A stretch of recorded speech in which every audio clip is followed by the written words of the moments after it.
So, welcome back to the podcast Journey to Well. I am so honored to have this conversation with Becca Francis. She is a human design coach. She's a 6'2" emotional generator. So, I'm really excited to tap into our different energies and authorities and energy types and profiles. We're all different. So thank you so much for coming on, Becca. It's such an honor to have you. And I would love if you could just introduce yourself to the community. Who Mm. is Becca and whatever you would like to share? Yeah, sure. And thank you, Hannah, for having me here. I'm so excited. I could talk about human design 24/7. Just ask my husband. He would literally roll his eyes. He's like, enough, enough. Okay, so yeah, I'm Becca. I'm a 6'2" emotional generator. I'm obsessed with human design. I'm a human design coach, and I help coaches who already have an online business or are about to start one to add human design to their coaching toolkit. When did I start? 2020. I left my job. I tried for years and years to get all sorts of side hustles moving. None of it worked. And I found human design, and within 6 months, I went part-time in my job. And within 9 months, I left completely. So when you hear that cliche, Hannah, don't you, of, oh, it changed my life and it's a game changer. It literally has changed my life. It turned it on its head in the best way. So, and that's why I help other people find that same magic in it as well. I'm laughing as you're saying that because it is a cliche. I feel like everyone says that. And what I've come to realize truly is I use the tools that have changed my life the most, which there's three of them right now. And I think everyone does that, right? Even if it's like a fitness instructor, if it's this specific form of working out, it probably did change their life. And that's why they want to share it. But I have found the same with human design. Obviously, it has made such a huge difference in my life. And I'm curious, I know we're going to get into talking more about human design with coaches, but I'm curious in what ways, how do you feel that it has changed your life and why was this specific tool so powerful versus you just said that you tried so many other startups and they didn't work. So what's the difference between that and human design? This is a big question, so I'll try and kind of condense it. I think it's because, so I didn't find human design so I'm 53 now, so I was around 48, and I'd spent my entire life trying to fit into what everyone else wanted. I would look at people around me and go, oh, if I could just be more like that, then my life would be better. Because I went through typical six line, I went through a lot of toxic experiences, particularly in the first 30 years. So I was constantly trying to bend and trying to fit with what I thought was somebody who was successful or someone who was really popular or well liked or just had a really kind of peaceful, successful life. And when I found human design, it's really interesting. It was the label of generator and the label of emotional authority that changed everything for me. Hmm. Because you know how we're told, it's not good to be labeled and don't label that person. And yes, I agree with that in some situations. But the label that human design gave me of, well, you're a generator. You're supposed to get obsessed with things. You're supposed to be able to work and work and work and work if it's something you love to do. No wonder you're frustrated if you're stuck in an office job that you cannot stand. Of course, you're exhausted in a worse way. Of course, you're frustrated. So it was really those labels that turned everything around for me Hmm. because I started to understand, oh, I get it. I'm not meant to behave in a way that a manifestor does. I'm not meant to behave in the same way that a manifesting generator does. This is me. This is how I take action. I wait to respond. This is how I make decisions. I'm an emotional wave, so I can't make decisions in the way that you do. You're very kind of yes, no, which is great. Yeah. As an emotional generator, I have to ride that wave. Hmm. People used to label that as indecisive and me not knowing my own mind. But as soon as I had that label of, okay, well, you're an emotional authority, I was like, hallelujah. That makes so much sense. So it gave me the permission to step outside of what everybody else was trying to make me be in society, the way society was trying to shape me, and go, you know what? I am a teacher energy. I'm a 6-2. Unconsciously, I'm a hermit. I don't always like being around people because I've been told that was bad as well. You should be an extrovert. You should be more social. You should be this. You should be that.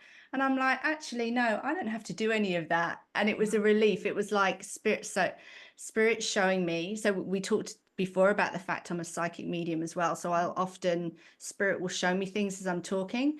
What they're showing me, Hannah, is me taking off that really heavy coat of societal Mm. expectation and conditioning and just going, ta-da, like literally like that. This is me. So yeah, kind of maybe counterintuitively, the labels of human design were what changed everything, really. Wow.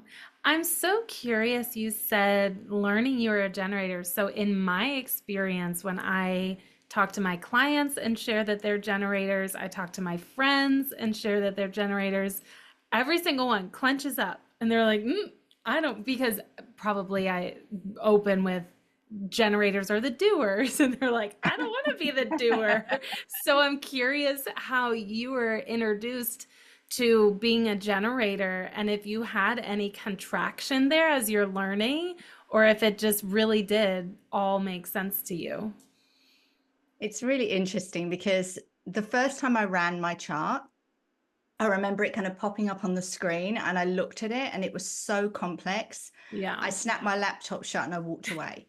I was like, there is never a possibility that I am going to understand this. So that was my first reaction. So anybody that's brand new to human design, I always tell them that story because it does look overwhelming and it's about learning it bit by bit. Excuse me. As far as being a generator and an emotional generator, so generator is the most common type, emotional authority is the most common authority. I actually thought, oh, I wanted to be a projector or a reflector, or I wanted to have an ego authority. I wanted something really unusual. And I was kind of a bit deflated. And Yeah. I was like, oh, the most common type, the most common. But the more I got to learn about generators and the magic that we bring to the world, and the fact that the generators and manigens together create this kind of sacral hum, we create this frequency in the world that actually pushes the collective forward. I started to flip the story and I was like, man, I am so pumped to be a generator, that I Mm, have this amount of energy, that I have all this creativity. Not saying that other types don't have energy and creativity. I never mean to imply that. But learning to love your type. I started as an eye roller, like, oh, I'm a generator. Now I'm like, I'm a generator. How yeah. freaking special is that? That we've literally generators, yes, we're the doers, but it's understanding A, that our doing energy is not to be harnessed for other people's agendas. That's the Mm, big thing. It's for our own agendas that it should be harnessed. And also understanding that we're the ones that with our basically with our bare hands built the civilization that we see around us. yeah. So how special is that? But also understanding that all the types bring their own unique specialness. And it's funny how my clients who are projectors, reflectors, manifestors will say, oh, I wish I was a generator. You guys have so much energy. And it's like we always want what we don't have. But looking at the types in a kind of bird's eye view, we all fit together in this beautiful energetic puzzle. We're all perfectly designed. So that's how I really, really jumped in to being a generator and am now obsessed with it. I just love Mm. my generatorness. I Yeah. love that. I love being a manifesting generator, but I honestly, I love all of the energy types. My mom is a projector and my sister is a reflector. So two of like the Wow. lesser known or Yeah. lesser in population types. So it's really fun to learn their human design and then look back at how we were raised and how my sister and I were raised. Actually, both of my parents are projectors. So like being raised by two projectors and then having a reflector, like I didn't have any Gen or generator really until my stepdad, because my stepdad is a manifesting generator. So until he Really came into the picture, it was like all non-energies, which was kind of, it's fascinating. interesting. Yeah, it's so Yeah. interesting. And I mean, thank you for pointing out, of course, there's no good or bad, right or wrong, energy type, profile, authority. It's truly learning what your unique powers are in whatever you're discussing, whatever part of human design you're discussing. So let's talk about that. Let's talk about how you love introducing human design to coaches. It's something that I've told my coach about. I'm like, you need to learn more about human design just for your clientele. And I've done her human design chart, so it's been a really fun relationship. But I 1000% agree with you. So let's just start at the beginning. Why is it important? Why do you feel that it's important to have this tool be part of other coaches' toolboxes, even if they're not a human design coach? Absolutely. And any coach can use this. Mhm. Any coach. It's really a modality that can be picked up and used alongside other coaching modalities as well. So that's one thing to understand. It's just another modality to add to your toolbox. And that's the way I'm very pragmatic when I look at human design. Yes, I'm obsessed with it and it works for me and my clients, but it's certainly not the only, I'm not Mm, dogmatic about it. It's not the only way. Um, but understanding how your clients take action and understanding how your clients make decisions and understanding their energy type is so pivotal when you're coaching them. Because if I was coaching you, Hannah, as a manifesting generator, would be very different to how I would coach. Is it your sister? You said yeah. was a reflector. The way that I set the sessions up, the timing of the sessions, the length of the sessions, what we talk about, how I would advise you to learn more in between sessions, how you learn, what environment style you're in. It gives the coach a way of looking at their client's information, looking at their client's energy in a really deep way. I see, like I'm looking at your human design now. I look at the human design chart as quite a masculine structure of energy. Mm, That's how I look at it. And I like that as a 6-2, as a teacher energy. I have this very practical approach. So I like to see where your centers are connected. I like to see what energy you have access to and what energy you don't have natural access to. So it's another layer. It's human design for any coach is another way of looking at your client's energy in a way that can really help them learn, help them embody information, help them take action, and help them make decisions. And the other thing that I'm very, very, let's say, obsessed with, I'll always use that word because I'm a generator, is making it simple. So the way that I teach coaches to start learning human design is that they can start using it within 7 days. Now, a lot of people in my industry will go, "What? What are you talking about?" What I mean by that is that Ra Urahu, who founded human design, said that if you understand type, strategy, and authority, you're 75% of the way there. And I think a lot of coaches don't use human design because it seems really complex. yeah. Because we're all busy. Yeah. We're marketing, we're selling, we're attending to clients, we're doing admin. And to look at the human design system as something else to learn is overwhelming. But in 7 days, you can start to understand the energy types. Mm, So if you have, so next time you coach your client and they're a projector, you can reference that projector information and just start to weave into your coaching sessions the way that a projector needs to be coached, the way that you can structure the session so that it's not overwhelming, the way that you can advise a projector at the end of a session to discharge energy that may not naturally be theirs, energy they've picked up from you. And that's how you start using it quickly, but you start layering it into your sessions.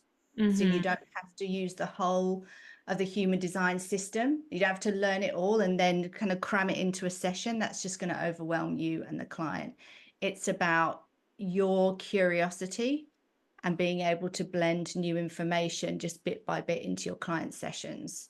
So that's how I approach it. And I break it down simply. My 6-2 energy means that and the 23-43, we have a structure in common, that Mhm. channel of a channel in common. The channel of structuring means that we have this drive to break things down simply. So one of my missions is to kind of remove the barriers around human design and that overwhelm, and teach coaches to start layering it into their sessions within 7 days in that way. I will say one of the things that I appreciate the most about your content that you put out is it's broken down so simply. And I love that you pointed out that we have this channel in common, because those are the people where I'm like, you're amazing. You bring one of my guests, Alyssa Stephenson, that I had on my podcast, she brought in attachment theory and polyvagal theory and nervous system regulation. And these are big fucking topics that you can spend years studying. And the way that she presented it was so packaged, so effective, and so easily digestible. And I feel very similar about your information that you put out on Instagram, and even in your programs. I've taken a few of your courses. It's very easily digestible. And I think that is so important when we're talking human design, because even when we look at someone's chart, we're like, what the fuck? Like, what the heck is this? I have no idea. What are these numbers? What are these shapes? This is like a human body graph, but it's not. It's like the chakras, but it's Yeah, not. So it yeah, can be so yeah, much, and breaking it down. And that's a huge part of my way that I approach things too, obviously with this channel, is yeah. breaking things down to be easily digestible, because it doesn't have to be super confusing. So one of my questions, just because I like tangible examples when I'm listening to podcasts, is how would you, we can stick with energies, we can stick with energy types or centers, whatever you feel more drawn to kind of use an example. But how would you, if you were a coach, how would you coach a client that's a different energy type, like a projector or a manifesting generator, or any energy type? Or how would you coach someone that has like a defined or undefined center? How would you approach that client differently? Great question. Okay, so let's take a manifesting generator, for example. Let's use your example. Um, Understanding with a managen that the minute that, as a coach, the minute that you try and narrow down focus for a manifesting generator, they will push back. They Mhm. will push back. You can see it on your face, you can feel it in your energy, because you guys are all about freedom. So don't try and put me in a box. Don't tell me that I need to niche. So that's one thing that's really important to understand. But as a coach, the extra layer there, or the nuance, comes in of, well, that's true, but we also need to help you get to a position where you can market yourself really clearly. So that's one of the things I find with my managing clients. It's this delicate balance of understanding. Don't try and box them in. Don't try and kind of pin them down to one niche, because they want to be all these different things. And so you should be. You're the bridge between the manifestor energy and the generator energy. We need you guys to be in your power. But how can we translate that so that your ideal client can recognize themselves in your Instagram bio, for example? So that's kind of the delicate balance. Whereas if I was coaching a generator, generators are all about, well, what do I do? What do I focus on? What's the niche? Let's find that niche. Who am I talking to? So it's a very different approach. And understanding your client's energy, but also understanding your energy, how your energy works Mhm. in that coaching session with your client as well. Because what I feel as a coach, and I use the word coach because everyone recognizes that, but my energy is much more of a mentor energy, because I'm that Yeah. 6-2. So it doesn't matter how, if you are my client, I'm saying, yeah, but Hannah, in my experience, this is the way to do it, or let me suggest this. It's very easy to let your energy override your client's energy. So with the human design chart, you can understand, I can immediately see where I might quote unquote trigger you. I'm looking at your chart and I can see that immediately. Okay, so this is where I need to tread a bit more lightly or do a bit more investigation into this particular area of the chart. So if I was coaching a manifester, for example, manifester energy is really interesting. Without realizing it before I found human design, if I was around a manifester, I would feel that friction. I would be like, oh, this person makes me feel really uneasy and I don't know why. Before I found human design, I just thought it was, oh, well, we don't gel. They're not kind of Yeah. my type of person. But now I understand, no, they're designed to do that. They're designed to kind of, push your buttons a little bit. So understanding that about myself and the way I interact with manifestors, if I didn't know that as a coach, that could make for a really, really difficult coaching Mm. situation. Manifestors have a tendency to, because they're very cyclical beings, and this is part of your energy as well, have a tendency, if say you offer WhatsApp support or Voxer support between coaching sessions, manifestors will disappear for a length of time and they won't contact you. And that's beautiful. That's the way they're made. That's their cyclical nature. But imagine not understanding that as a coach and trying to force that to happen Mm. because you're thinking, why isn't this person contacting me? Yeah. So it's such a great tool, not only to help your client, but to help you as well as a coach understand where your client's coming from and why they might behave or react or respond in a certain way to the way that you're coaching. I love that. I'm just thinking something that I think a lot about is oftentimes we coach or we approach whatever our business is in the way that we know works for us and we expect it to work for everyone else.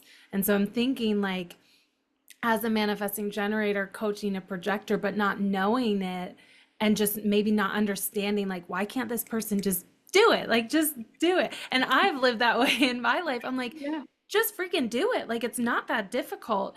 But Mm, actually realizing not everyone is made the way that I am made, and not everyone can just kind of like dig into that sacral energy and just fucking pull it out. And I think that that would be so, I know that that would be so powerful in just simple ways, like you're saying, just understanding your client's energy type or understanding, especially their authority. I would mm. assume Oh, is that definitely. something that what where would you, and I think that you already answered this because you said, profile authority strategy, but where would you start and then move to before you feel like somebody would be like, okay, I can do this. I can approach human design with my clients. Mm, Not that we have to talk to our clients about it, but mm. I think the most important place and the easiest place to start, the most impactful, is type for the Mhm. reasons that we've just discussed. Because if you don't know what effect you're having on your client, that can make for a really difficult and not very productive client relationship. So Mm, as a coach or a brand new coach that's new to human design, say this time next week you have a session with a new client, just if you can run their human design chart, you can just start to understand, okay, so this is how they need the content structured. This mm, is the kind of duty of care that I have towards my client. So if I'm coaching a projector, they have an open sacral or an undefined sacral. I have a very defined sacral. So when they're in a session with me, they're going to feel all my sacral energy. They're going to get really buzzed and mm, really kind of lit up by it. Spirit's showing me it's almost like an electric shock. It's like, there's some energy for you. yeah. While they're in the session with me, they'll feel that and they feel like they can do anything. They'll think I'm the greatest coach in the world. No one's ever made me feel like this. I can do anything. And then once the session's finished and we leave that meeting, that Zoom meeting, they're cut off from my energy. If I don't give them some ways to discharge that sacral energy of mine, it's not actually theirs. They need to discharge that. They're going to try and hold on to it Mhm. because they think, okay, well, I had this feeling, so I need to keep it, but they're not naturally designed, beautifully, not naturally designed to hold on to that. they can find that really challenging and they'll get drained very quickly. We call it a generator hangover because they've had all this energy and now they don't have it. They can start to doubt themselves as well. Why don't I have this energy? I never follow through on anything. I've got no willpower, etc., etc. Yeah. So type, when you're first starting out with human design as a coach, is a great place to start. It's the place to start. And then you can just start to layer in other things once you get a feel for it, because you have to kind of, like you've said, you have to get a feel for people's energy, a feel for managens, a feel for projectors, and start experimenting with that and then gradually layer it in. That's the way I Mhm. would do I like when I started, I just ran my family's charts and my friends' charts. And it. then Hmm. just for me, at least, what was helpful was running people's charts that I already knew, Hmm. and just it would help me understand them a little bit more. Like, for example, my sister I mentioned already, she's a reflector. So for those of you that are brand new to human design, reflectors actually have all open or undefined centers. So in the human design chart, all of their centers would be white. And when we were growing up, something that she always had a lot of friction in was making decisions. And she would Hmm. always say, like, I don't know. Like, I don't know Hmm. what to do. I like people to make decisions for me. She's always been very go with the flow. And Hmm. when she was, and this is from my perspective, I actually haven't had this conversation with her, so I don't want to put words in her mouth, but when she was growing up, that seemed to really cause a lot of angst and a lot of like tension because she just couldn't quote make decisions or make a decision. And then learning that she's a reflector, in my mind, I'm like, well, that makes sense. Like, so many Yeah. things then fell into place, and especially like everyone, Faith was is my sister, she was like the life of the party, like she could like be that generator and just be so compelling and have such a compelling aura, and then she could be super go with the flow. And she's actually one of my favorite people to hang out with, not just because she's my sister or because she's my sister, but she's also like, she just adapts to ever like the energy around her so well. And so learning that she was a reflector and knowing so much about her, it kind of helped Mhm. me get the energy of reflectors. And then Mm. running my mom's chart, and my mom only has two defined centers as a projector. So learning that projector and then learning projectors that have almost as many defined centers as me and kind of playing with that as well has been, it was an easy place for me to start, I think. In the Yeah. beginning, it was a little bit less overwhelming than Gives you a running reference my point. clients' charts. Yeah, yeah, it gives you a great reference point and a way to a perspective on the energy that you're dealing with. Yeah, absolutely. I love that. I love your description of your sister's energy. I got really caught up in that. I was like, and that's that, just even like channeling that reflector energy almost. You're like, that's fascinating. I love Yeah, it. I'm obsessed with talking about her. I just love, we have so many, like we even, this is so off topic and I will come back, but we have, I ran our, you can like run the phase of the moon that you were born under, what the phase of the moon was. And I Yeah. was born under a completely new moon. She was born under a completely full moon. She's a water sign. She's a mutable water sign. I'm a fixed fire sign. Like we have so much. And Me then like too. me being a Manny Gen, are you a mutable water sign? No, a fixed fire sign. Oh, Yeah. oh my gosh. Yeah. Are you, so you're Leo? No, Sagittarius. Oh, yeah. Oh, Yeah. no. I love Or is that Sagittarius. mutable fire? Hold on, that might be mutable fire. Leo is fixed. I think Sagittarius, I don't know if Sagittarius is mutable or cardinal. Let's look Yeah. it up. I I, have it I know written a down. bit about astrology, but I don't know. Even in the human design chart, the astrology part is not my kind of specialty, but I Yeah. love Sagittarius is mutable. You're right. mutable. Yeah. Yeah. Anyway, so let's get back to human design. Yeah. A little, We've a both little got squirrel. open head centers. Yeah. Yeah. Our two open head centers are like, we could squirrel all over the place. Oh my gosh. When you I said this love is a bit it. off topic, I looked at your chart and I was like, here it comes. Yeah, Oh we're both no. going to go over here. I love it. I'll squirrel for a second and I'm like, no, let's come back. Don't squirrel.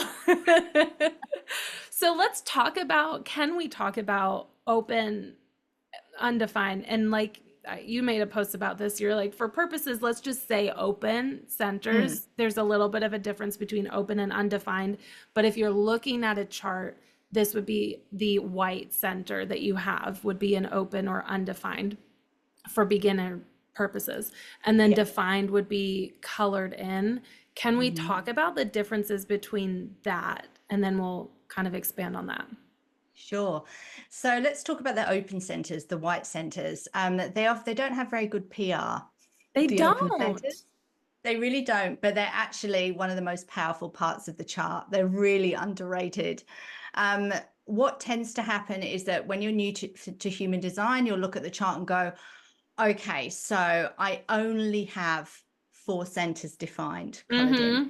only have 2 centers. And I always correct that. I'm like, there's nothing just or only about the human design chart. Love that. So these open centers are where we come into the world to learn about that energy. Mm. That's where we really gain wisdom in those centers. In the defined centers or the colored centers, it's like we've got it. Like that's what we came into the world to do. Like we're here to teach other people and give other people that magic in those centers. But the real wisdom is to be found, and the development and the growth that we're all searching for is to be found in those open centers. Because, so for instance, let's talk about your open root center, for example. Let's. And it's Let's talk wide about open. We don't it's have wide any open, gates. nothing defined, which is beautiful. You are here. So before you came to the earth plane, you said, this is what I want to learn about. One of the things I want to learn about it, thank you. I'm hearing soul contracts. The spirit saying in your soul contract, you said, I want to learn about energy through the lens of growth and evolution, stress, pressure, urgency, deadlines, very earthbound energies. So Mm. that was one of the things you wanted to learn about. Um, I feel like your spirit guide's here because my head's really spinny and I'm like, wow. You know Okay. what's wild? I did a meditation and they were asking like if you want to bring your spirit guides in, and I did, say goodbye to them, but maybe she wanted to just hang out here. It's just like that. And I know spirit's here because my head starts spinning. I'm like, all right. So your root center. So you're here to look at how other people deal with pressure, stress, adrenaline, deadlines. It's very time bound. And you can go, that's the way I'd like to deal with pressure. That's the way I'd like to deal with adrenalized situations. That's the way I'd like to reach a deadline. And you're here to get very wise about that. Mm. So I always describe the open centers as like you're the outside of the circus ring. If you've got Mm. this open center, you're looking in at all the people like me who have a defined root center and saying, I'd like to use it that way. That doesn't feel good to me. Or Mm. that's a really, really good way to use it. And you can pick and choose and get really wise about how you use that energy. So Mm. that's why these open centers are so powerful. We do pick up conditioning in those open centers because they're open. If we again talk about your root center, you could have picked up the message constantly that if you can't meet a deadline, then you can't run a business, for instance. Mm. Or if you can't deal with stress and pressure the way everybody else does, then you're not a valid part of society or productive part of society. I'm not saying this is the case for you, but these are things I've heard from my clients. You may find it difficult to write a to-do list and stick to it. You don't naturally have that energy. What you can do, and another thing that open roots do, is a lot of busy work to be productive. I need to be productive, particularly as a manager, and that busy work is kind of comes to the fore. But what you can do is leverage other people's defined centers. So if I was your coach and your coach may have a defined root center, I can help you stick to something. I can help you reach a deadline. You can leverage my defined energy to reach a deadline. I can hold you accountable to it, but then you can let it go. Then you can be like, no, actually, I've reached my deadline. That's fine. I'm actually going to put my feet up and watch Netflix or do whatever it is that I want to do. So, yeah, that's the difference between the defined and the open centers. And the open centers are just so full of potential and Mm, so full of that ability to gain wisdom there. mm. I like that. I have one question, and Mm. it's about my chart, but I think that it would also just be about open root centers. Something that one of the biggest reflections I get from so many people is you're so grounded, Hannah. Like you are just so grounded. You just help ground me, and you just always feel like very calm, is what I get a lot. But then I look at my open root center and I'm like, but it's open. So what is that? Interesting. So it feels like what we expect to see is if somebody's telling us that we are very calm and grounded and you ground other people and you look at your chart, your brain expects to see color in that center. Right. And because it sees white, it's like, well, how can that possibly be? Mm-hmm. How could that be if that's not colored in? But what you actually, as a reframe, when you look at your chart, it's actually light. So what I'm trying to say is in that center, that's where you emit the most light. Mm, If people are saying to you that you are in a very aligned energy for your root center, which you must be because of the reflections people are giving to you, but you're looking at that center as well, it's empty and there's nothing there. The reframe of that's where my light is, that's where I'm shining this light really brightly because I'm in alignment there. mm, So, um, Spirit's saying to me, it's like you're of this. We're getting kind of very esoteric, but it's like you're of the earth. So you're on the earth, but you're not of it. You've learnt, which is what you came in to do, how to be grounded. You've mm, learned over time, and that's what people see in you. mm. So hopefully I've explained that in a way that makes sense.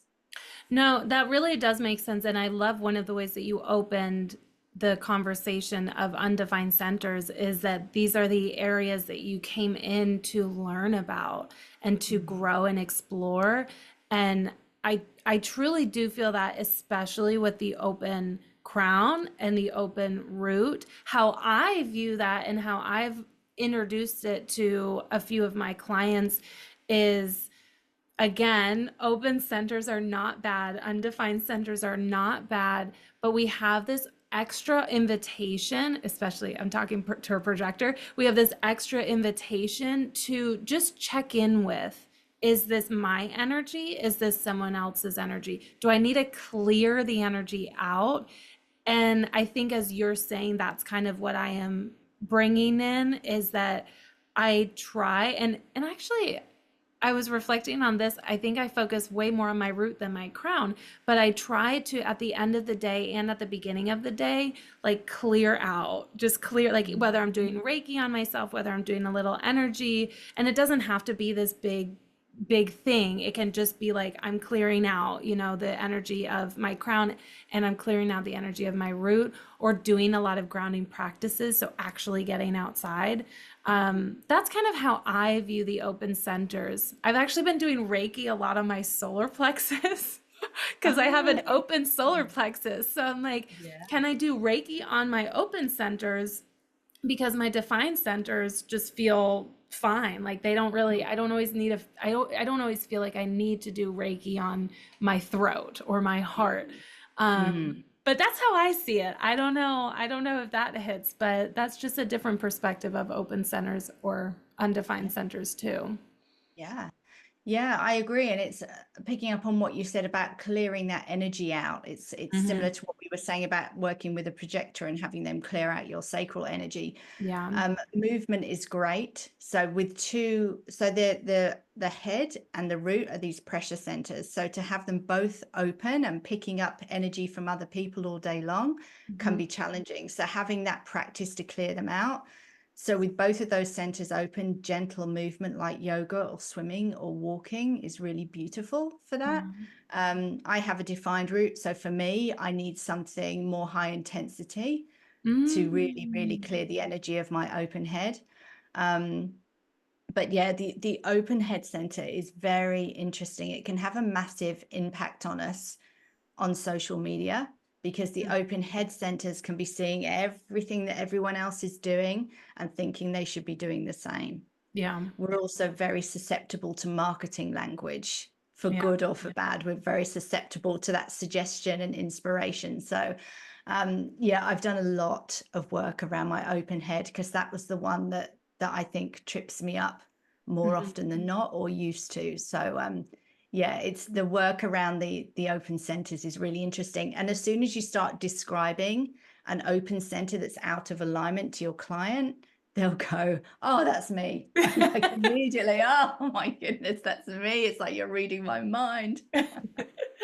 That is my favorite part of talking human design with clients is like that just light up. You're like, oh my Yeah. gosh, that's me. Yeah. You're seeing me. It allows us to feel seen, whether it's Yeah. the things that we need to work on or the things just that we have pushed down or shamed about ourselves that's just Mm. us. That's just us. And we shamed about it. We shamed ourselves about it maybe because someone else said that it was wrong when it really wasn't wrong. It was Yeah. just maybe wrong for the other person or Yeah. didn't work for the other Absolutely. person.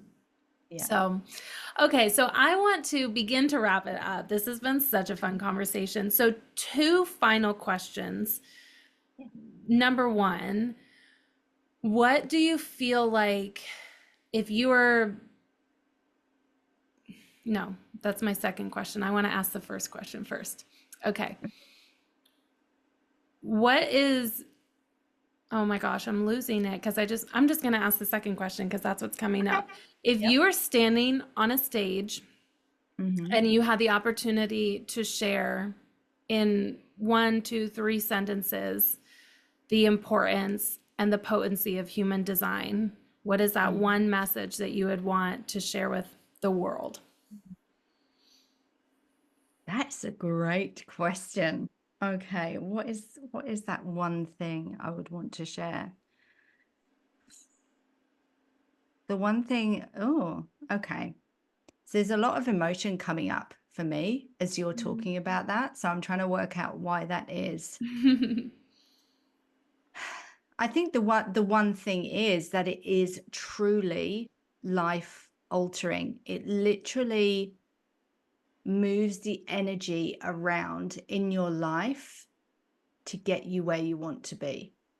Hmm. The reason I say that is because when I first, like I said, I struggled for 14 years to leave my job, and finding human design, understanding the basics, even, I could literally feel the energetic foundations of my life starting to shift underneath Mm. very, very quickly. And unless I'd experienced that, I maybe wouldn't have believed it. But Yeah. it was almost seismic, like it was a bit of an earthquake. And the energy of my job just started to fall away until it just wasn't there anymore and I couldn't access it anymore. Wow. So that's when I say life changing, that it causes a seismic shift in your life in a good way. The more that you understand it. Yeah, I Mm. think that's what I'd say. I love that. I love that. Okay, second, first question. A lighter question. Okay, What good. is what is your favorite part of your chart? What's like your favorite part, or just a favorite part? It doesn't have to be Yeah. like the pinnacle, but what's one of your favorite parts of your chart and why? Can I have two? Sure. Good two. With my Mani-gens, I had a podcast and both of them were Mani-gens, so we all three. And I'm like, okay, you can have part A, part B of question one and question two. And I threw it all at them. I'm like, you can answer anything that you want. And of course, they answered them all. It was perfect, of course. All at once, probably Yeah. as well. Okay, so my two favorite parts of my chart. The first, I would say my most favorite part is my 6-2 profile Mm, because the sixth line has three distinct life phases. So that first life phase from birth to 30, we are designed to have huge experiences very quickly and to understand that none of the things that we did are mistakes. Mm, So I got married young. I had two children very young and ended up in a toxic narcissistic situation at 25. And looking back to me now at 53, that's young. Um, and that seemed like a huge mistake. mm, And a divorce is a very public mistake as well. But now looking back on that, I forgave myself for it because I'm designed to have these experiences. yeah. Because now in my third phase, my role model phase, I can talk about that experience and I can teach other people through human design how to deal with those narcissistic relationships and those toxic situations, and how if you don't resolve them, they will come up again and again and again, which has Yeah. happened. But that was a real light bulb for me. Oh, fuck, I'm supposed to have had this experience. And Yeah. I'm almost also youngest child as well. So I also had that kind of black sheep energy of you never do the right thing, you never Mm, make the right decision, you jump from thing to thing, you can't make up your mind, all of that. So the sixth line, stepping into that third phase, as soon as I hit that third phase, literally that day, things changed. wow. I changed how I felt about myself, how I looked at myself, how I valued the experience I had. Yeah. So 6-2 is just my ride or die. I just love it.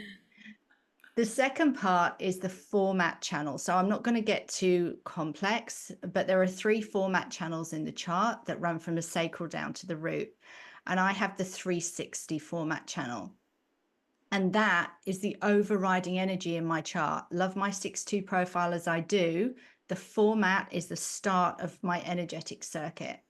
Mm, And the format channel I use a lot in business, and I talk about it in business because it's a cyclical energy. It pulses. So it pulses on and off. And me understanding that if I don't allow time to rest and retract, and there's no off, there's no pulse that can like the switch can be off, mm, is really detrimental to business, because that's where the change happens, in the pause, in that pulse of energy mm. from the root, that evolving energy into the creative energy.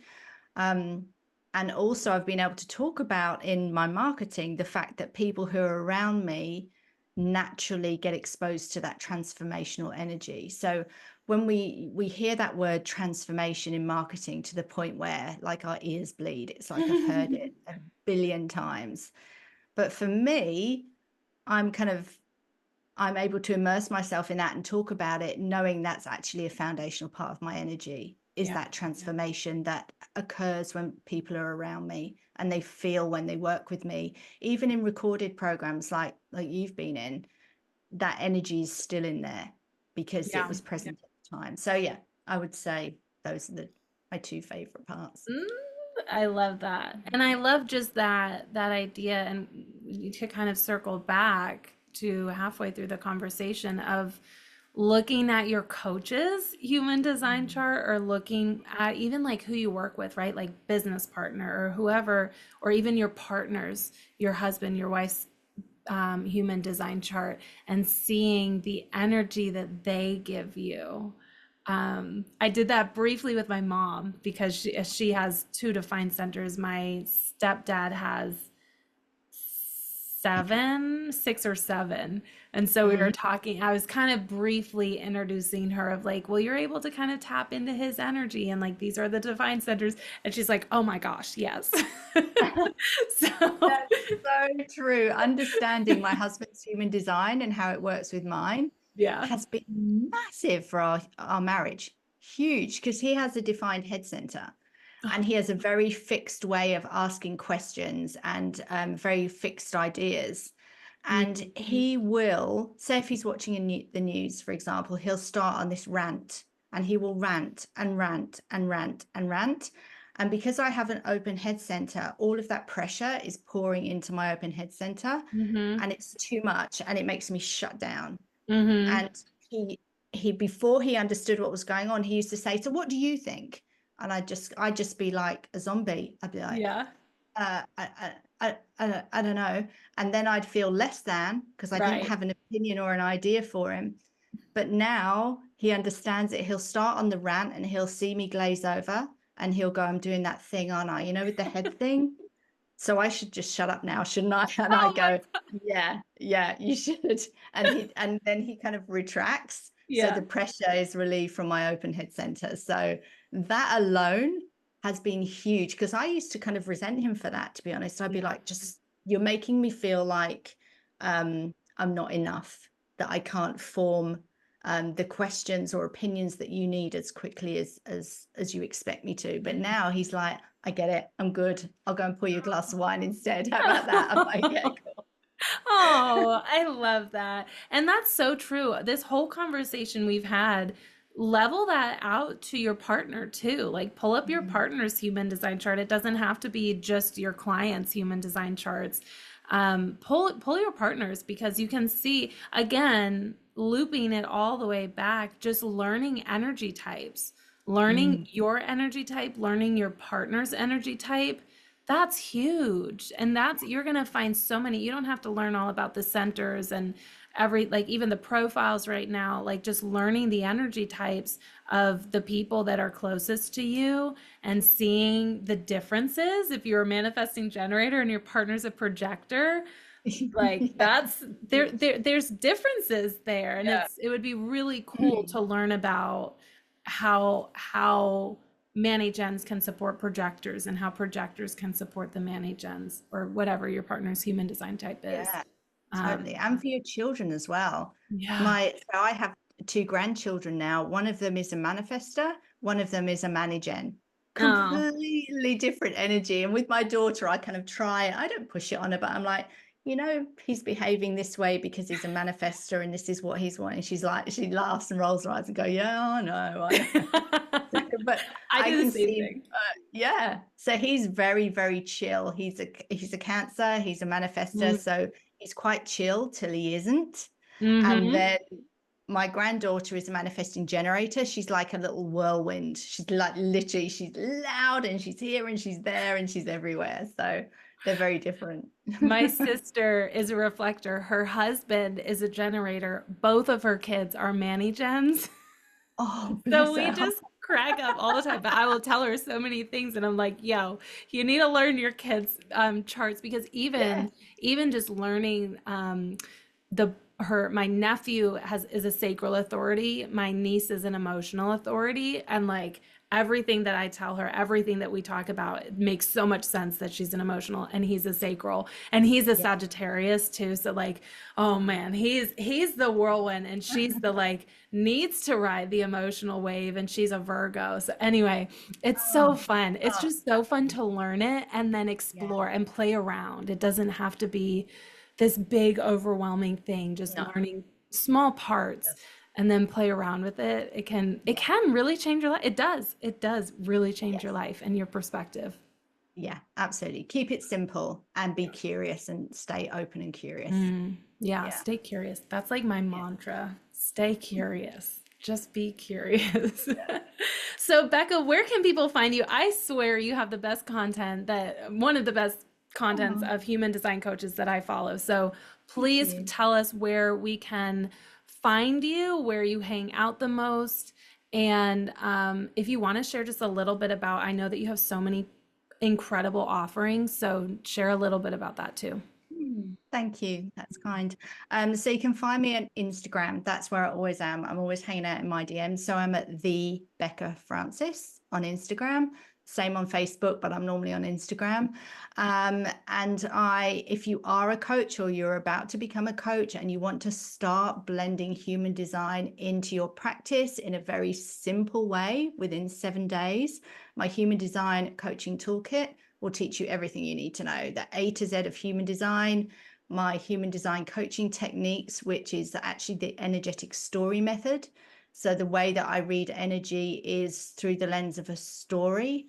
And that really helps to take the overwhelm away. I look for somebody's story within their chart. Mhm. Um, and also my human design coaching cue cards. So you can have those up next to you when you're coaching, particularly if you're new, and you can pull out a specific part of the chart that you want to coach on. So, and there's a link to that on my IG profile.